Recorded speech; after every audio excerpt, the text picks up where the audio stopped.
Hello and welcome to my Carly Morgan thank you video. Carly Morgan, if you don't know, is the artiste behind Family Tree Notebooks, where she sells templates for organizing and displaying your genealogy research.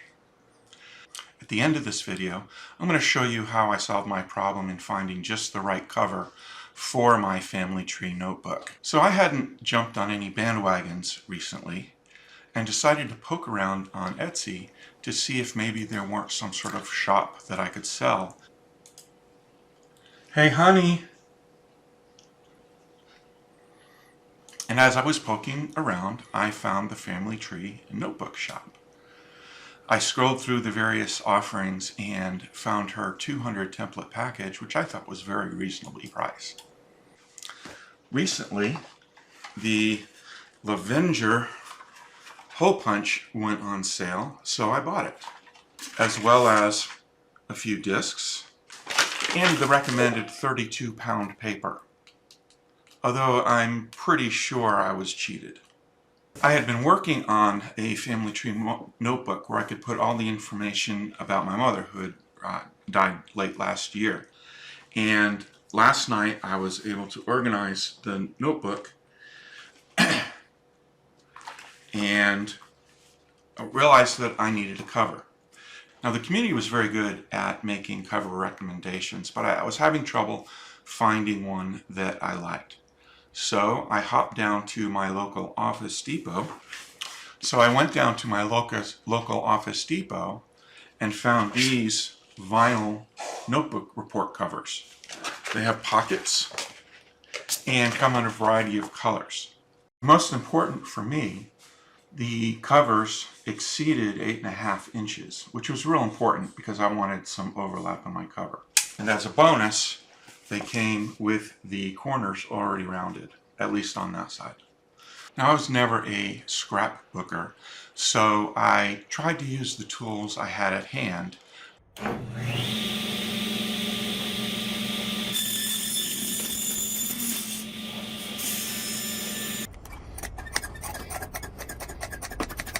But it soon became obvious that that wasn't going to work. Hello, Michaels. Are you open today? I don't know if I mentioned, but I got these at Office Depot for about 75 cents. Well, for exactly 75 cents. I haven't decided if I'm going to leave the pockets in yet, and I'm not going to worry about trying to pull it apart. I do want to try and get, obviously, as straight a cut as I can. I put a board on my giant mouse pad because I would cry if my mouse pad got cut up, and my wife would cry if the desk underneath got cut up. So I'm going to try and get this as close to the edge as I can. Now let me try it the other way around. Yep. Okay. Again, I'm going to try to get this as close to the edge as I can, but that's off the board. So I'm going to pull it in about 1/4 of an inch. And I'm still off the board. Alright, let's try this again. I am sure that there are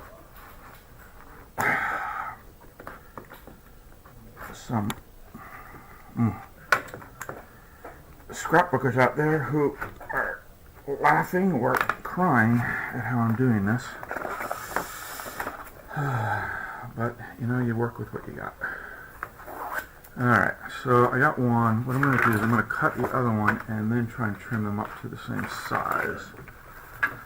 So, let's go again. Basically, this thing is deeper than the piece of wood, and that's what's causing me some pain. And I'm having trouble holding the ruler straight. So, alright. Let's see if these are the same size, if I got lucky. And I think I got lucky enough. Yeah, I don't think anyone will notice too bad. Alright, now I know my punch is not meant to be used like this, but because it's not the super strong one. but it's, like I said, it's what I've got now. This is set to letter size right now, and I'm not working with a letter size, I'm working with an 11-inch. Problem is, I don't know exactly where the center point is. Well, actually, it looks like right to the edge might be 11 inches. Let me take a scrap and do it with the scrap foot. Alright, this one is left over from the exercise with the saw, and I just want to use it for testing if I've got it set properly. And I guess I'll just measure it to the first hole, or the first line, and that is right at 1 inch. And this is so messed up. This is over 1 inch. I'm gonna have to cut a straight edge on this. So let's just try this. There we go. Yeah, close enough. Alright, I'm going to slip that in, punch it down, and then do the measurement again. And that is still right at 1 inch, and this is still a little bit over 1 inch. It's really just like an 1/8 of an inch difference. Do I care as long as they're both the same? Probably not.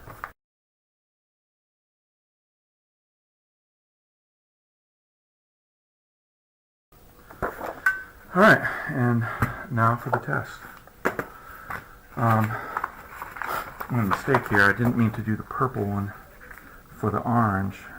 I was going to get some maroon pages and do the purple one with the maroon pages until I can find a maroon cover. But this will work. Let's see, at least for the test.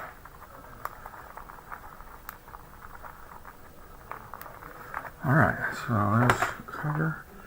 You can see the overlap around the edges and around this edge. See if this is about the same.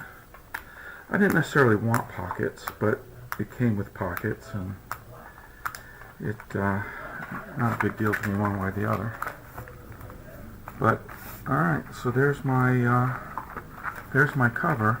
Now this is my working book. So I'm not worried about it being too pretty,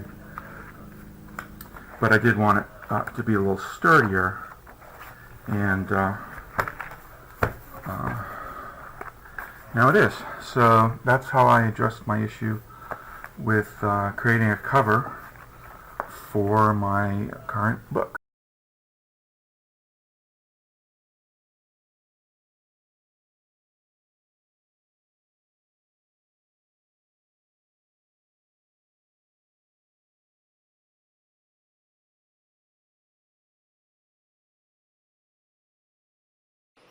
So in all seriousness, Carly, I can't thank you enough for your contribution to the genealogy community.